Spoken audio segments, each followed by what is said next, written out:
Hi, how are you? I hope you're well. Welcome to Mel's Musings. Very blustery and rainy here. I'm just sitting under the awning and just enjoying hearing the sound of the rain coming down.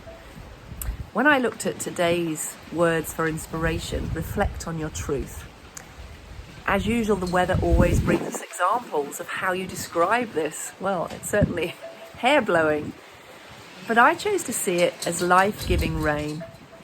That I wouldn't have the garden I had if I didn't have the rain coming down.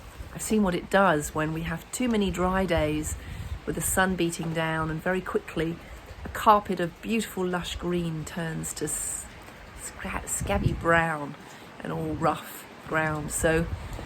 But that took me into other areas of when we're working through our life and we're trying to discover what our truth is. Sometimes we think it's so easy, don't we, to just know. We think we know who we are, what we think, what we believe, but I wonder if you dug a bit deeper, if you really found that those thoughts are your own, or how many come from childhood, upbringing, the outer world around you, other people's views and ways of looking at the world.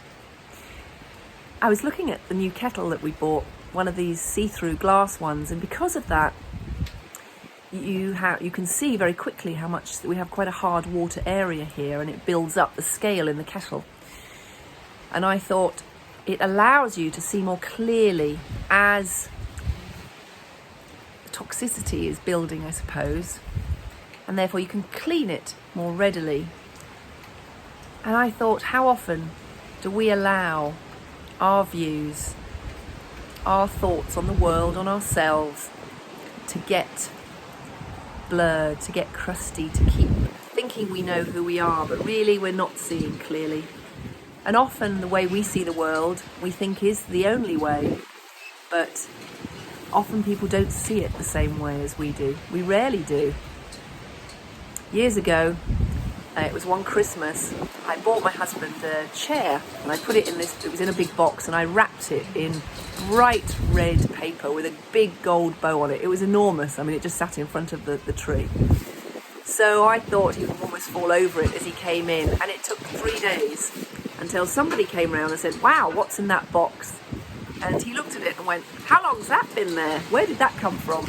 And I laughed out loud because he hadn't even noticed it.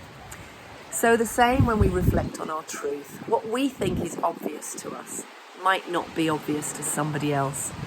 So when you're thinking about searching for your truth, speaking your truth, discovering your truth, your values, maybe take some time to think where your present thoughts and values come from, and if they are truly your own, or how much more you just need to start digging a bit deeper, going within, to find some ways of really finding out who you are and what you think. So on this blustery day, I will say have a great one, and I will see you soon. Lots of love. Bye.